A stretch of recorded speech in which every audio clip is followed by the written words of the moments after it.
Arrow is a popular TV show currently running on the CW based on the DC comic book character Green Arrow. Before there was a TV show dedicated to Green Arrow, he was a frequent guest and eventual regular on the TV show Smallville, which ran from 2001 through 2011, which was mainly about young Clark Kent before he becomes Superman.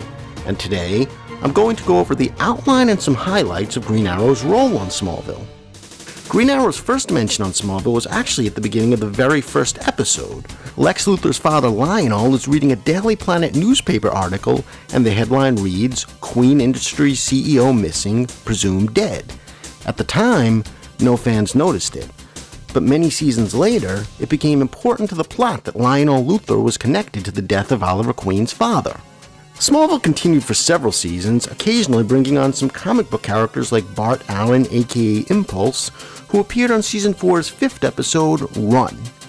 But almost every time the producers of the show were interviewed, they mentioned that it was their ultimate dream to someday bring a young Bruce Wayne, aka Batman, on the show, but they could just never get the legal rights to do so. Season 5's 4th episode, titled AQUA, introduced young Arthur Curry, aka Aquaman. This Aquaman episode was actually very important for Green Arrow's later inclusion on the show. I'll explain how. The episode did well, and the producers decided to try to make a whole new TV series about Aquaman, which would not be in continuity with the Smallville. They searched for the right actor to star as Aquaman in his own show, and found an actor named Justin Hartley who they were extremely fond of. They shot a pilot with Hartley in the title role, but the series did not get picked up. The producers' biggest disappointment was they were not going to be able to work with Justin Hartley, who they were so fond of. At the same time, they were still disappointed they could never get the rights to bring young Bruce Wayne on Smallville, but then someone pointed out to them that they probably could get the rights to bring young Green Arrow on the show, and Green Arrow and Batman have a lot in common. Both are really rich, both have no powers, both had their parents killed as kids, etc. So the producers realized they could pretty much use all their ideas for young Bruce Wayne and just make them about Green Arrow instead. Everything seemed perfect, they just needed to find the right blonde-haired actor to play Green Arrow. And suddenly, since the Aquaman show was not being picked up, they got the idea of casting Justin Hartley on Smallville as Oliver Queen, and everything seemed to fit into place perfectly. Oliver Queen's first appearance on Smallville was on Season 6's 2nd episode, titled Sneeze, which first aired October 5th of 2006. Oliver was introduced as a young rich man from Star City who had recently moved to Metropolis. At this point, viewers were unclear if we'd ever see him become Green Arrow, or if he'd just remain a young man who we knew would someday become a hero, like Clark was on the show. The episode ends with a scene in which Oliver is playing around with a bow and arrow on a rooftop, and we learn that he is so skilled in archery that he can randomly name any country in the world and hit that country's spot on the globe on the roof of the Daily Planet building. Oliver's next appearance was on the very next episode, titled Wither, in which a romantic relationship between Oliver Queen and Lois Lane began. This episode had Oliver go to a costume party dressed as Robin Hood, but if you look closely at his costume, you'll quickly see that it's really just a Silver Age Green Arrow costume. Look at that mask. Robin Hood never wore anything like that. At the end, there's a scene in an alley during which Lois tells Oliver she'll only kiss him if he's able to shoot an arrow and hit a soda can. Oliver takes a shot and appears to miss, so Lois walks away. But then we see that what Oliver actually did was get the arrow to go inside the can's ring tab and rip it off the can. That's some pretty good aim he has there. The next episode was titled Arrow, and this is when we first learned that Oliver is secretly fighting crime as a vigilante in costume. We see not only his skill with aim, but also him shooting arrows from rooftops and getting there by rope, his skills in martial arts, and his special arrows with knockout gas. It also shows him riding a superhero-type motorcycle. By the end of this episode, Clark learns that Oliver is the Green Arrow, and Oliver learns that Clark has superpowers. This episode ends with them having a conversation with the slightest hints of them someday forming a team, foreshadowing the Justice League.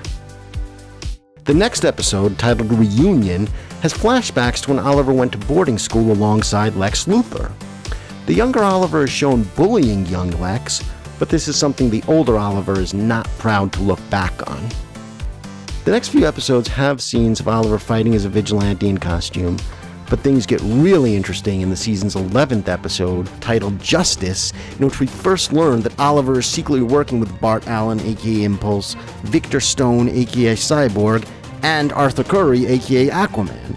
And it's this episode that we first see those characters in costume, and this episode that we first hear their superhero names. This team is obviously the Justice League in the making, but that name is never heard in this episode. This episode has a truly exciting climax. We get to see each hero use his abilities.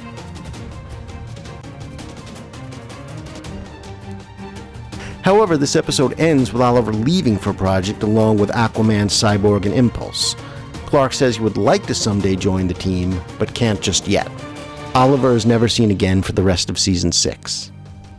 Shortly after this episode ended, there was a short CGI animated series called Oliver Queen Chronicles, about young Oliver in continuity with Smallville. I believe the show was for downloading on phones or something like that. It's also now available as an extra feature on the DVD box set for Season 6. There were 6 different episodes, each one was about 5 minutes. Most people can agree the CGI is far from impressive. However, I thought the writing was actually really good.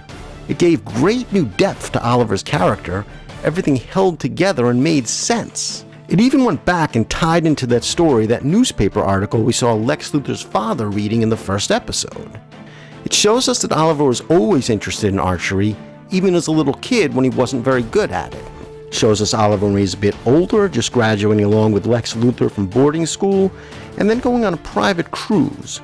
During that cruise, the captain meets some friends of his who attack Oliver, and he desperately jumps off the boat into a small raft, and ends up on an island. There, he becomes friends with a tribe who survive by using their archery to hunt. They teach Oliver how to develop skills with archery. Oliver ends up being on this island for 11 months and really mastering the art of archery.